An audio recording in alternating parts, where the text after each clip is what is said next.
Good day everyone. First and foremost, allow me to introduce myself. By the way, I am Danielle Ricamora, and now I will be discussing the Philippine President from Ramon Magsaysay to Ferdinand Bongbong Marcos Jr. First is Ramon Magsaysay. Ramon Magsaysay was known his integrity, accessibility, and program that helped ordinary Filipinos, and also he served the 7th President of the Philippines from 1953 until his death in plane crash in 1957.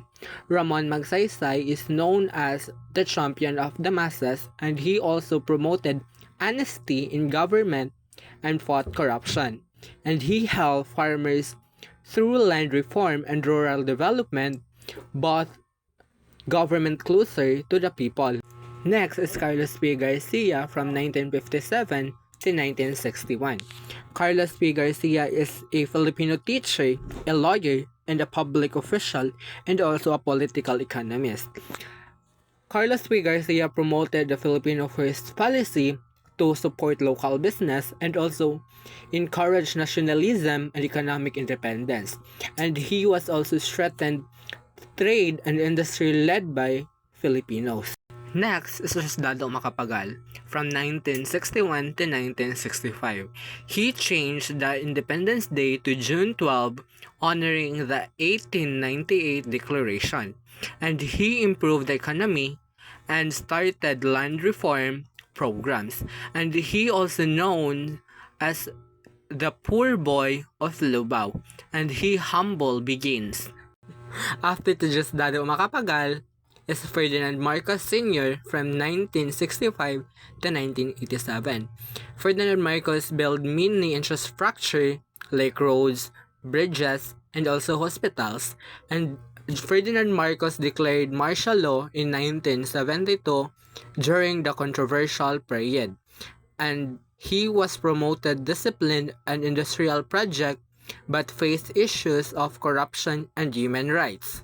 Next is Corazon Aquino. Corazon Aquino was the first lady who became a president during 1986 to 1992.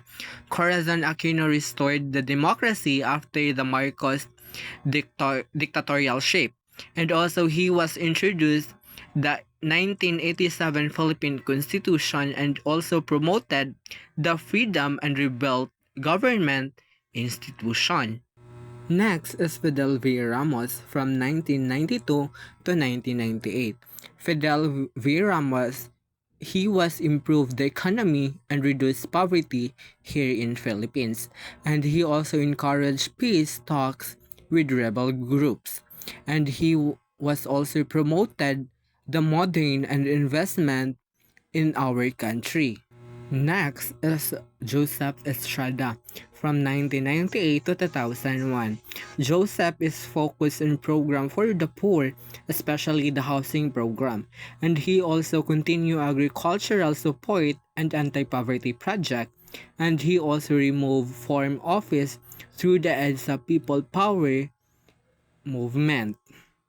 Next to Joseph Estrada is Gloria Macapagal Arroyo. Gloria Macapagal Arroyo is the second woman who became a president in the Philippines. Gloria Macapagal Arroyo from 2001 to 2010. Gloria is the strength of economy and improved infrastructure and promoted education and job creation, and he also faced controversies but lead long-term development programs. Next is Benigno Noynoy Aquino from 2010 to 2016. Benigno is promoted transparency and anti-corruption under Daang Matuwid, and he also boosted economy and gained investors' confidence.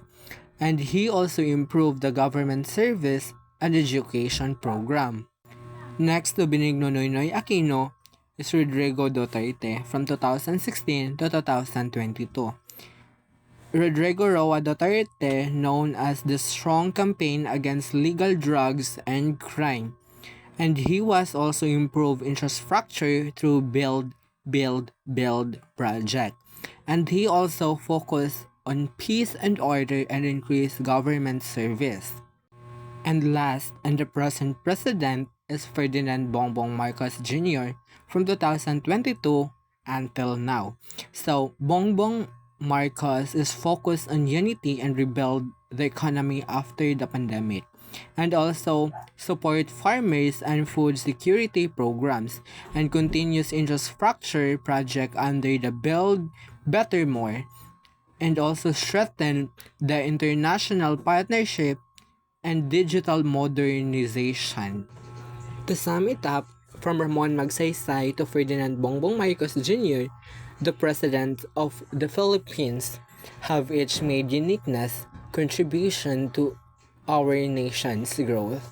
Ramon Magsaysay was known the champion of the masses for his honesty and care for the poor Filipinos, while Carlos P. Garcia promoted the Filipino First policy to support local businesses, while Diosdado Macapagal improved the economy and declared June 12 as the Independence Day, while Ferdinand Marcos Sr. built mini infrastructure, but his role became controversial due to martial law. And Corazon Aquino restored democracy, and Fidel Ramos boosted the economy and promotes peace, while Joseph Estrada focused on helping the poor, while Gloria Macapagal Arroyo strengthened the economy and built more projects. Benigno Nonoy Aquino III promoted good governance and transparency, and Rodrigo Duterte focused on peace and order and to infrastructure build. Today, Ferdinand Bongbong Marcos Jr. continues to lead with program for unity, economic recovery, and also modernization for better Philippines. That's all. Thank you and good morning.